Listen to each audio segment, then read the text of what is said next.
എല്ലാവർക്കും നമസ്കാരം. നമുക്കിന്നിവിടെ പറയാനുള്ളത് മുക്കുറ്റി എന്ന് പറയുന്ന ഔഷധ ചെടിയെക്കുറിച്ചാണ്. നമുക്കറിയാം, മുക്കുറ്റി വളരെ വിശേഷമാണ്.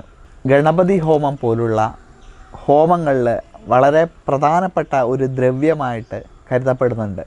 അശ്വാരൂഢ മന്ത്രം ജപിച്ച് മുക്കുറ്റി ഹോമിക്കുന്നത് ജോലി സംബന്ധമായ കാര്യങ്ങൾക്ക്, അല്ലെങ്കിൽ അശ്വാരൂഢം ജപിച്ചിടിൽ വിശ്വത്തെ ജയിച്ചിടാന്നൊക്കെ പറയും. അതായത് നമ്മളുടെ ഒരു പ്രത്യേക കാര്യം നടക്കാൻ വേണ്ടിയിട്ട് ഒക്കെ മുക്കുറ്റി അശ്വാരൂഢ മന്ത്രം ജപിച്ച് നെയ്യിൽ മുക്കി ഹോമിക്കുന്ന ഒരു സമ്പ്രദായമുണ്ട്. അപ്പോൾ മുക്കുറ്റിക്ക് പൂജാവിധികളിൽ അല്ലെ ഹോമത്തിൽ പ്രധാന ദ്രവ്യമായിട്ട് കണക്കാക്കുന്നുണ്ട്. പിന്നെ ഗണപതിക്ക് മുക്കുറ്റി മാല ചാർത്തുന്ന സമ്പ്രദായമുണ്ട്. അപ്പോൾ വിശേഷമായിട്ട് നമ്മളൊരു പ്രത്യേക കാര്യം നടക്കാനൊക്കെ വേണ്ടിയിട്ട് മുക്കുറ്റി ഹോമിക്കുന്നതാണ് കണ്ടുവരാറ്. അതിന് ഉപയോഗിക്കുന്ന മന്ത്രമാണ് അശ്വാരൂഢ മന്ത്രം. അതുകൂടാതെ മുക്കുറ്റി വളരെ പ്രാധാന്യമുള്ള ഒരു ഔഷധ ചെടിയാണ്. വിശേഷമായിട്ട് അത് ഏതെങ്കിലും ഒരു വിഷാംശമുള്ള ജീവി കടിച്ചു കഴിഞ്ഞാൽ ആ ഭാഗത്ത് മുക്കുറ്റി ഉപയോഗിക്കുന്ന രീതിയുണ്ട്. മുക്കുറ്റി കൊണ്ടുള്ള മരുന്നുകൾ ഉണ്ടാക്കിയിട്ട് ആ ഒരു തൊലിയുടെ ഭാഗത്തൊക്കെ പുരട്ടുന്നത് പല ഔഷധ അല്ലെങ്കിൽ ആയുർവേദ മരുന്നുകളുടെ ടെക്സ്റ്റുകളിൽ, ശാസ്ത്രയോഗം പോലുള്ള ടെക്സ്റ്റുകളിലൊക്കെ പറയുന്നുണ്ട്.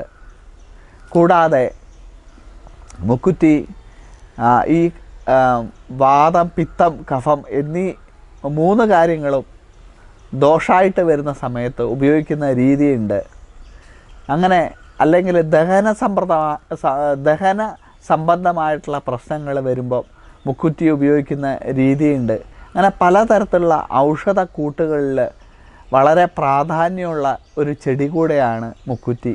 അപ്പം പൂജാകാര്യങ്ങൾക്ക് മാത്രമല്ല, ഔഷധ കൂട്ടുകളിലും പ്രാധാന്യമുള്ളത് കൊണ്ട് തന്നെ മുക്കുറ്റി പോലുള്ള നമ്മളുടെ നാട്ടിൽ കണ്ടുവരുന്ന ചെടികൾ നമ്മൾ സംരക്ഷിക്കേണ്ടത് വളരെ ആവശ്യമുള്ള കാര്യം തന്നെയാണ്. അതുകൊണ്ട് കഴിയുന്നതും നമ്മൾ മുക്കുറ്റി പോലുള്ള ചെടികൾ സംരക്ഷിക്കാൻ വേണ്ട കാര്യങ്ങൾ ചെയ്ത് നമ്മളെ നാട്ടിൻപുറങ്ങളിലെ ചെടികളെയൊക്കെ സംരക്ഷിച്ച് കഴിഞ്ഞാൽ അത് പലതരത്തിൽ ഉപയോഗമായിട്ട് വരും.